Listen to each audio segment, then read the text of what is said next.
Welcome to Think Tank. I'm Steve Adubato. Everything you wanted or needed to know, whether you know it or not, about climate change, you're about to find out. We have Dr. David Robinson, who is a distinguished professor at my alma mater and a lot of others, Rutgers University, New Jersey State Climatologist. What does that mean to be the state's climatologist? Well, it's an appointed position I've had for 28 years, and we're kind of the go-to office on all things weather and climate in the state. People have questions. We have a weather network of 65 stations in real time around the state, but we can look at data from 100 years ago. We help people make decisions, and so much is related to the weather and climate that it covers just about anything you can think of around the state. Yeah, and by the way, if you watch NJTV News, David's on a lot trying to break things down and make sense of things, so we're going to do that right now. If you had to define, quote-unquote, define climate change 30 seconds or less, could you do it? Sure. Go. There's elevator speeches. It's the impact of humans at this point in time on our environment. We're putting another blanket on the bed, if you will, and keeping the heat in close to the planet for longer than naturally has occurred. And as such, we're seeing changes in temperature, precipitation, sea level. A variety of environmental indicators are telling us that the planet is running a bit of a fever. So for some folks who say, you know, all right, I agree that it exists, but no big deal. Some of you folks in the media make too big a deal about this. We're overreacting to it. Just chill and relax, you say.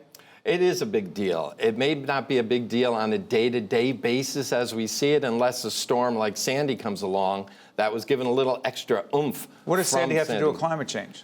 Sea surface temperatures were above normal, and models have suggested that the storm wouldn't have been as strong if sea surface temperatures off our coast had been average in that late October of 2012. Keep going. Why does it matter? It matters because we live on the edge, if you will. We need to have fresh water to drink. We need to have food to eat. And a state like us, a coastal state, we need that coastal area for our own cultural identity, tourism, and beyond. So it touches all aspects of our life. Is the Jersey Shore, where a lot of us spend so much time, brings in so much revenue, it brings so much enjoyment to people, is it at greater risk because of climate change? Oh, there's no question. Sea level is rising. It's risen about a foot and a half in the last century. About 2/3 of that is due to the warming of the ocean waters, and they expand and get higher. And we're also starting to pour additional water into the oceans from melting ice sheets. We're talking with, if you're listening on the audio side, Dr. David Robinson from Rutgers University, distinguished professor there, also the state's climatologist. So what are we, regular folk, what are we doing to contribute to climate change? Well, we're burning fossil fuels, whether it's heating our homes, driving our automobiles. We are adding to that mix. And with that, as you said, you have this additional blanket on the atmosphere that holds the warmth. It's just if you're in bed and you're cold at night, you have a blanket on you, you put another blanket on.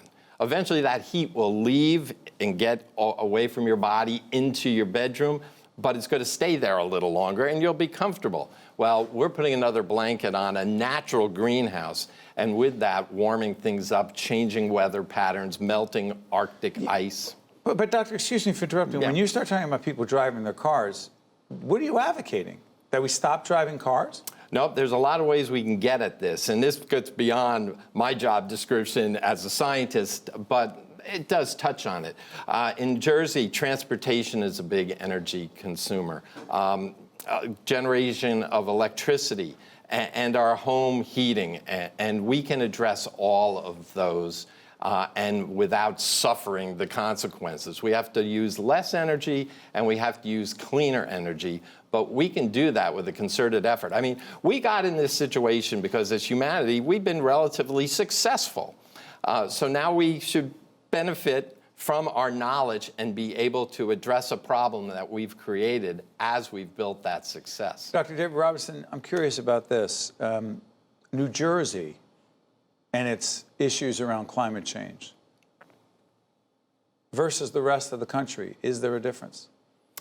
In a subtle sense, there's been evidence that's recently made the press that New Jersey is one of the faster warming states. Here along the East Coast, in the northern plains and some of the mountainous west. Now, that's in the lower 48. There's no state warming more than Alaska. It is just off the charts how the climate is changing up there. Do the folks up in Alaska acknowledge that? Oh, they're well aware of that. They're actually our first climate refugees. They're having to move because their communities are getting eroded away by the ocean waters up there that usually are covered with sea ice. Now they're not as frequently covered with sea ice. Dr. David Robinson, do you get concerned, upset, whatever you want to say about those, and even if they're not, quote, climate change deniers, they are slow to act from a public policy point of view because they, again, will argue that we can't overreact. They will mock, some of them, the new Green Deal, and we're not advocating one way or another, whether we're for it or against it. It's not our job in public broadcasting.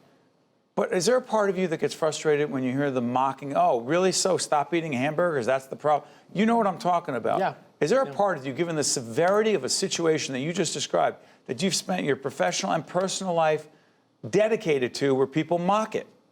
Yeah, it's a little hurtful that scientists have been given the short end for quite a while. You know, it comes down to this isn't a system of beliefs. This is a matter of understanding. Your opinion or mine. That's not what this is. It's understanding. That's what I try to do whenever I do a public lecture, whenever I teach a class, whenever I give an interview. It's a matter of understanding what's going on. And once we all are on the same page in terms of our understanding, then we can discuss the different ways we can address the problem. But as a climatologist, I first want people to understand how things work. The physics tell us this. The observations tell us this. Our modeling tells us this. And I don't expect everyone to be an expert. Just have a little faith in us that we understand the situation. Break this down. People are suffering. People are dying. Entire ecosystems are collapsing. We are in the beginning of mass extinction. This comes from, is it Greta Thunberg? Yeah. Thunberg, who is, I think she's 16 years of age, climate activist. I believe she was mocked by President Trump after she spoke publicly. You know who she is, and she got a lot of media attention. Did she help? Seemingly so. I think it's really awakened the younger generation. They're realizing the predicament we're in and that they're going to face later this century. Was it hyperbole? And beyond. You know, when you're an environmental activist, you sometimes speak very strongly. You're not a scientist like me where we're publishing our work in refereed journals. And peer-reviewed process. Yeah. Okay, but did she serve an important public? Did she help this cause?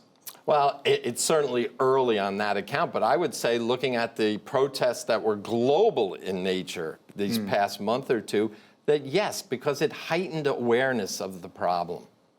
Final question on this. Unless I have this wrong, you have said, quote, we've sealed our fate. I mean, is it too late? It's not time to give up hope. I like to say that the train has left the station. Have we sealed our fate for the next 30 years? Well, yeah, because it seems as if no matter what we've done up to this date, the next 30 years are pretty much determined. But what we do now will have an impact on the later part of this century. And for some of us who may not even be around at that time, we have a responsibility, do we not? We are stewards of our planet, in my opinion. We're intelligent beings, and we should practice that stewardship. Well, one very intelligent being is Dr. David Robinson, Distinguished Professor at Rutgers University and the state's climatologist on Think Tank. I want to thank you for joining us. Thank you. Keep this conversation going. We'll be right back on Think Tank right after this. Think Tank with Steve Adubato has been a production of the Caucus Educational Corporation. Funding has been provided by the Russell Berry Foundation, Delta Dental of New Jersey, MD Advantage Insurance Company of New Jersey, the Northward Center, Fedway Associates, the New Jersey Economic Development Authority, the New Jersey Education Association, Choose New Jersey, and by Wells Fargo. Promotional support provided by NJ.com and by Jaffe Communications. Transportation provided by Airbrook Limousine, serving the metropolitan New York, New Jersey area.